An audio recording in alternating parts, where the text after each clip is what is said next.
जय श्री कृष्ण दोस्तों, B S Ram family में आपका स्वागत है। दोस्तों आज की वीडियो में हम गुरु प्रदोष व्रत के दिन किया जाने वाला एक ऐसा उपाय बता रहे हैं जिसके करने से निश्चित ही आपके हर कार्य में आपको सफलता मिलेगी।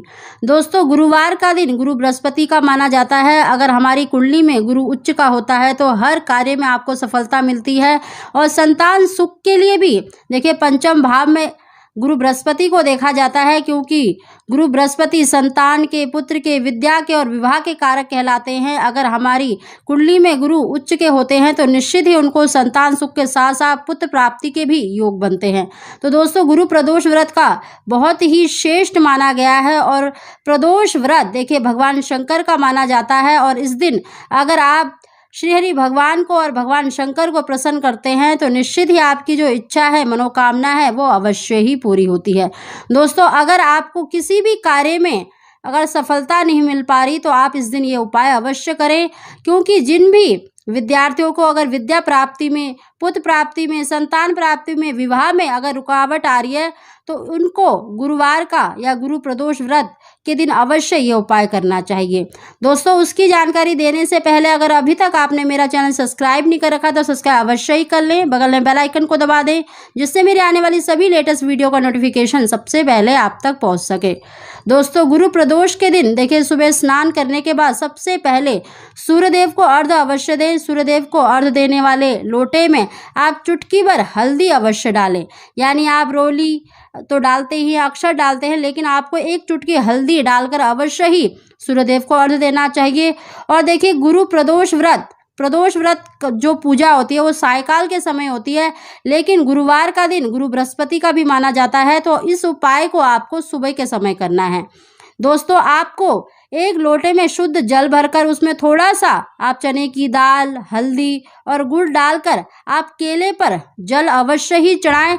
और साथ ही देखिए जो आपको हम उपाय बता रहे हैं, आप इस उपाय को केले के पेड़ के आगे भी कर सकते हैं, नहीं तो आप किसी भी मंदिर में चले जाएं, वहां पर लक्ष्मी नारायण के आगे इस वस्तु को अवश्य ही अर्पित कर दें। दोस्तों इस उपाय को करने के लिए आपको देखिए एक पीला कपड़ा लेना है, बिल्कुल नया कपड़ा ले लें और उसमें आपको देखिए एक हल्दी की गांठ रखनी है। अगर हल्दी की गांठ नहीं है तो पिसी हुई हल्दी आप एक कागज में पुड़िया बनाकर रख लें। और साथ ही आपको देखिए 125 ग्राम चने की दाल लेनी है और साथ ही आपको 50 ग्राम गुड़ रखना है। अगर गुड़ 50 ग्राम ना हो तो आप एक गुड़ की डली भी रख सकते हैं। साथ ही आपको देखिए 11 रुपए आपको रखने हैं उसमें, और उसकी पोटली बनाकर लक्ष्मी नारायण भगवान के आगे अर्पित कर दें या फिर केले के पेड़ के आगे अर्पित कर दें। वहां पर आपको देखिए चौमुखा आपको 4 बाती का दीपक जलाना है। आप आटे का भी बना सकते हैं और मिट्टी का भी आप दीपक ले सकते हैं।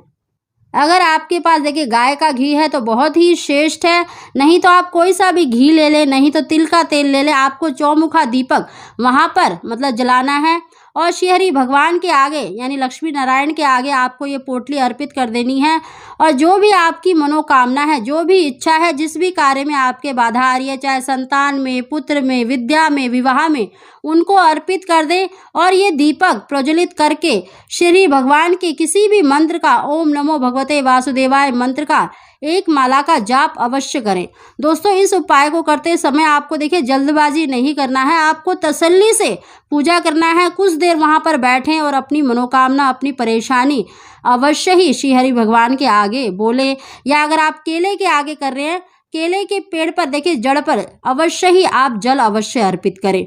इस पोटली को आप केले के पेड़ के आगे भी अर्पित कर सकते हैं और लक्ष्मी नारायण भगवान के आगे भी अर्पित कर सकते हैं। दोस्तों अगर आपने देखिए केले के पेड़ पर जल अर्पित करा है तो आप केले की जो मिट्टी होती है, आप थोड़ी सी मिट्टी जरूर अपने घर लेकर आए और उससे अपने जो मेन गेट होता है ना, उस पर आपको स्वस्तिक आप थोड़ा सा जल लेकर या गंगा जल लेकर उससे स्वस्तिक अवश्य बनाएं।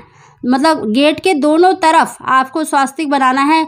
यकीन मानिए आपके घर में जितनी भी नेगेटिविटी है, जितनी भी नकारात्मक ऊर्जा है वो दूर होगी। जिस भी कार्य में आपके बाधा आ रही है वो दूर होगी और आपकी जो मनोकामना है वो शीघ्र पूरी होगी।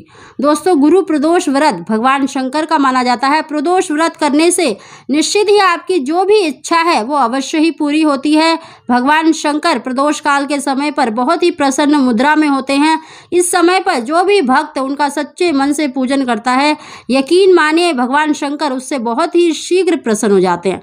दोस्तों, प्रदोष काल उस समय को कहा जाता है जब सूर्यास्त से 45 मिनट पहले और सूर्यास्त के बाद 45 मिनट तक आपको ये पूजा करनी होती है। तो इस समय पर आप किसी भी शिव मंदिर पर जाएं, वहां पर शिवलिंग पर आप शुद्ध जल से या पंचामृत से अभिषेक अवश्य करें और भगवान शंकर को अपनी संतान सुख के लिए, अगर देखें जिन भी बहनों के अगर कोख बंधी हुई है तो उनको 11 अंकुर हरी दुर्वा लेनी है। जो हरी घास आती है वो आपको 11 अंकुर लेनी है और आपको शिवलिंग पर अर्पित कर देना है। जिन भी बहनों के देखिए कोख बंधी हुई है, किसी भी प्रकार से अगर उनको संतान सुख की प्राप्ति नहीं हो पा रही है तो वो हरी दुर्वा की 11 अंकुर अवश्य ही शिवलिंग पर अर्पित करें और साथ ही संतान सुख के लिए, संतान प्राप्ति के लिए 1 मुट्ठी गेहूं आप अपने सीधे हाथ में लें और अपनी इच्छा बोलकर शिवलिंग पर अर्पित कर दें। साथ ही दोस्तों, भगवान शंकर का पूजन करें, उनकी आरती करें। उनके आगे देखिए आपको आटे का या मिट्टी का चौमुखा दीपक अवश्य जलाना है और अपनी इच्छा, अपनी जो भी आपकी इच्छा है वो नंदी जी के बाएं कान में अवश्य बोले। दोस्तों, जब भी आप भगवान शंकर का पूजन करते हैं, जब बाहर निकलते हैं तो भगवान शंकर यानी शिवलिंग की तरफ अपनी पीठ करके ना निकले, इस बात का विशेष ध्यान रखें। दोस्तों, गुरु प्रदोष व्रत बहुत ही श्रेष्ठ माना जाता है। गुरुवार का दिन गुरु बृहस्पति का माना जाता है और प्रदोष व्रत भगवान शंकर का माना जाता है। दोस्तों, इस दिन ये 2 उपाय अवश्य करें, निश्चित ही आपकी जो इच्छा है वो अवश्य ही पूरी होगी। जिस भी कार्य में आपके बाधा आ रही है वो निश्चित ही आपकी दूर होगी।